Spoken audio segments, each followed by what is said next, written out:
अच्छा स्वामी जी, लोगों को नशे से बचाना है तो बहुत सारी में पड़े हुए हैं ना, तो बहुत सारी दवाओं से भी स्वामी जी लोगों को बचाना होगा जो नशे की शक्ल में तब्दील हो चुकी हैं। स्वामी जी, बहुत सारी ऐसी दवाएं हैं जो जान बचाने के लिए, लोगों को बीमारियों से बचाने के लिए बाजार में मौजूद हैं, लेकिन लोग उसका नशे के तौर पर इस्तेमाल कर रहे हैं। वो कौन कौन सी दवाएं हैं, ये हम आगे दर्शकों को इसके बारे में बताएंगे और इससे आगाह करेंगे ताकि लोग इस तरह की दवाओं से खुद को बचाएं और उस नशे के दलदल में भी ना जाएं।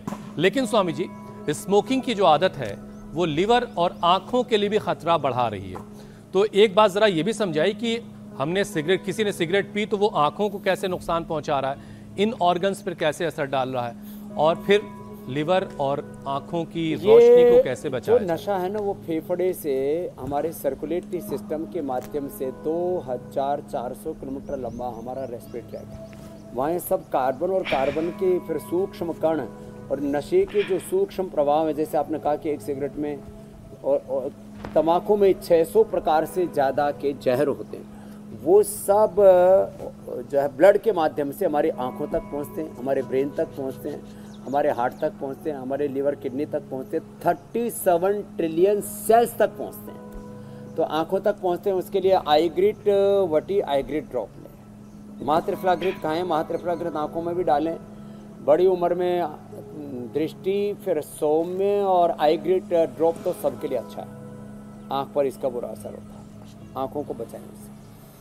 पेट के लिए लिवोग्रिट लिवामृत में पहले ही बता चुका, सर्वकल्प का काढ़ा, भूमि आंवला, पन्नरवा, मकोई और बहुत ज़्यादा होने पर तो बकरी का दूध पिलाते हैं। उसमें लिवोग्रिट जूस की, जो हम भूमि आंवला, पन्नरवा, मकोई, शोनाक और एरंड के पत्तों का रस, अथवा सर्वकल्प कायाकल्प के काढ़े की बस्ती दे देते हैं, एनिमा दे देते हैं, लिवर ठीक हो जाता है। Fatty liver, liver cirrhosis, liver fibrosis, hepatitis हम बात कर रहे थे कल भी परसों भी, ये बड़ा ज़बरदस्त है। तो लिवर भी बच जाएगा, आंखें भी बच जाएंगी। और सबसे ज़्यादा खतरा होता है इसका दिमाग के ऊपर।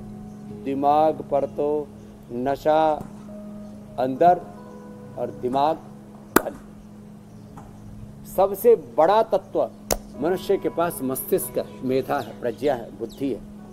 और नशा अंदर जाते ही दिमाग पर, अर्थात हमारे दिमाग के ताले बंद कर देता है, आदमी विवेक खो देता है ज़्यादा नशे में। तो और लोगों को ये भ्रम है स्वामी जी के सारे ताले खुल जाते हैं। ड्राइविंग करना और फिर उसको मना तो करते हैं, ऊपर से माफी भी मांगते हैं कि यारो मुझे माफ करना, मैं नशे में हूँ। अविवेकपूर्ण बात है। तो ये दिमाग के ताले खुलते नहीं है, दिमाग के ताले बंद हो जाते हैं सारे। सप्त धरातल है प्रज्ञा के, सातों के सातों ताले बंद हो जाते हैं। उसके लिए फिर उनको मेधावटी, मेमोग्रिट, ओमेगा, गाय का घी सुबह सुबह खाली पेट खिलाओ और थोड़ा सिरोधारा उनके कराओ। बादाम रोगन नाक में डालो, बादाम रोगन की ठंडाई भी पिलाओ, बहुत गर्मी चढ़ जाती है दिमाग में भी। तो ये धुआं तो काला काला धुआं तो ज़्यादातर यहाँ तक कहता है, उसके जो सूक्ष्म दुष्प्रभाव है ना, ब्लड के साथ घुल करके 1 लाख किलोमीटर लंबा जो सर्कुलेटरी ट्रैक है हमारा, सर्कुलेटरी सिस्टम है, उस तक फिर पूरे शरीर के 37 ट्रिलियन सेल्स तक ये नशा पहुँच जाता है और जीवन के लिए एक तबाही का सबब बन जाता है।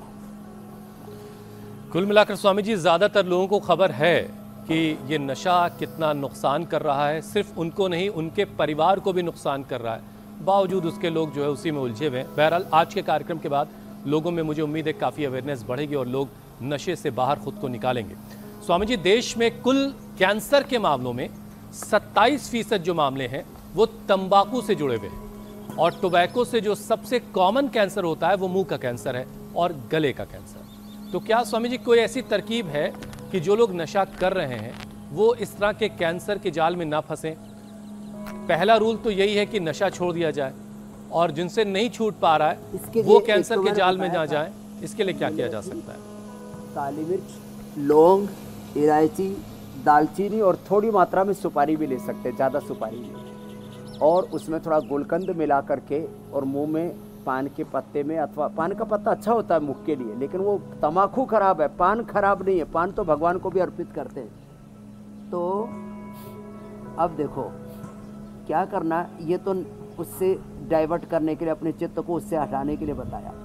बाकी एलोवेरा मुंह में चबाएं और एलोवेरा, हल्दी और अमरूद के पत्तों का गंडूस, उसमें थोड़ा बहेड़ा और ये मिला देते हैं ना, बबूल की छाल, तो और अच्छा हो जाता है।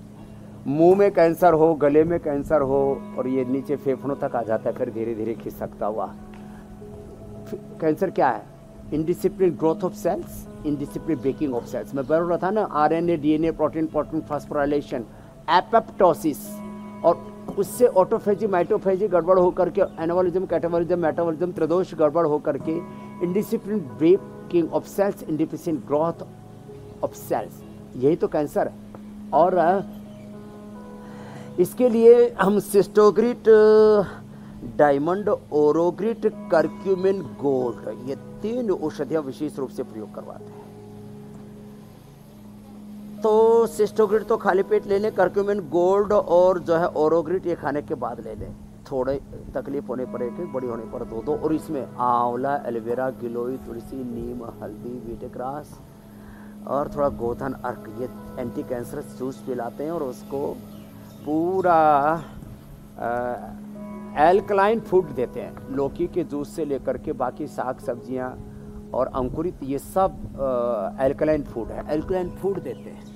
और उपवास कराते हैं, लौकी के जूस पर उपवास, नींबू के पानी पर, नारियल के पानी पर उपवास कराते हैं। और नींबू पानी और थोड़ा सा हनी दे देते हैं, नारियल का पानी, केवल नारियल का पानी, बस उसी से, उसमें पूरे मिनरल्स हैं। और लौकी का जूस, उसमें भी बहुत मिनरल्स, विटामिन, न्यूट्रिएंट्स हैं। तो इसके ऊपर उपवास कराते।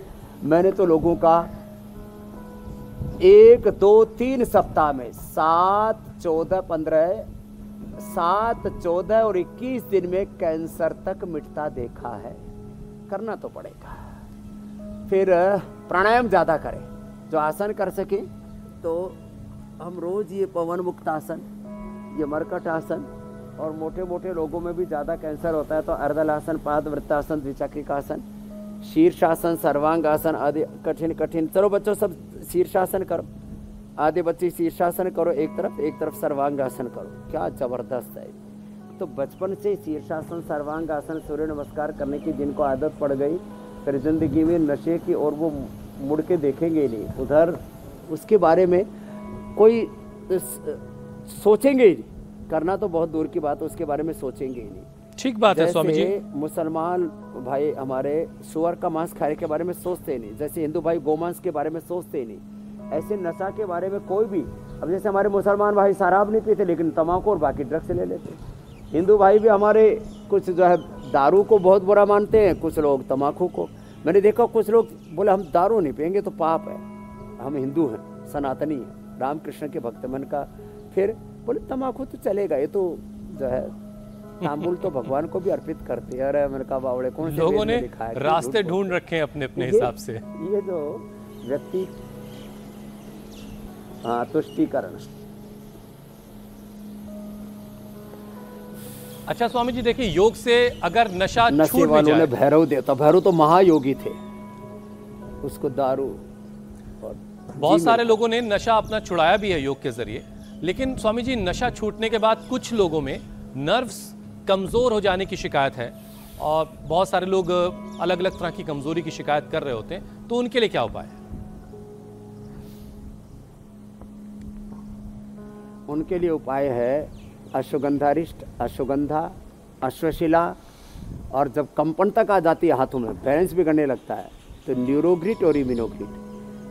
न्यूरोग्रिट सामान्य या न्यूरोग्रिट गोल्ड 2-2 और इम्यूनोग्रिट 2-2 सुबह शाम दे दें। 1-2 सप्ताह से लेके 1-2 माह में जो शक्ति क्षीण हुई थी किसी भी प्रकार के नशे से, मैं कह रहा था लोग उनको बताओ, उनके ऊपर दारू और सिगरेट। एक शैलेंद्र नाथ मिला मेरे से, मैंने कहा भाई क्या करता है? बोले जी एक विशेष दिन होता है, मुझे तो पता नहीं। तो बोले जी मैं उस दिन तो 2000 सिगरेट पी जाता हूँ। बोले एक बार मैं भोग लगाता हूँ। अरे मेरे राम, और एकदम शरीर को ऐसा सुखा रखा है, कभी भी जो है मोक्ष हो सकता है। तो ऐसे लोगों का, कुछ लोग फिर बोले सिगरेट पी के बोले इसमें देवी देवता आ गए, इसमें भैरव आ गए, ये सब बेकार की बात है। देखो भाई ये इन चीज़ों से ये धार्मिक अंधविश्वास है, मूढ़ता है, ये इससे भी हमें बचना पड़ेगा। एक तो बोल रहा मैं धूमावती की उपासना कर रहा हूँ, बताओ धूमावती माता को ही बदनाम कर दिया, भैरव जी को भी बदनाम कर दिया। जी मीनाक्षी जी।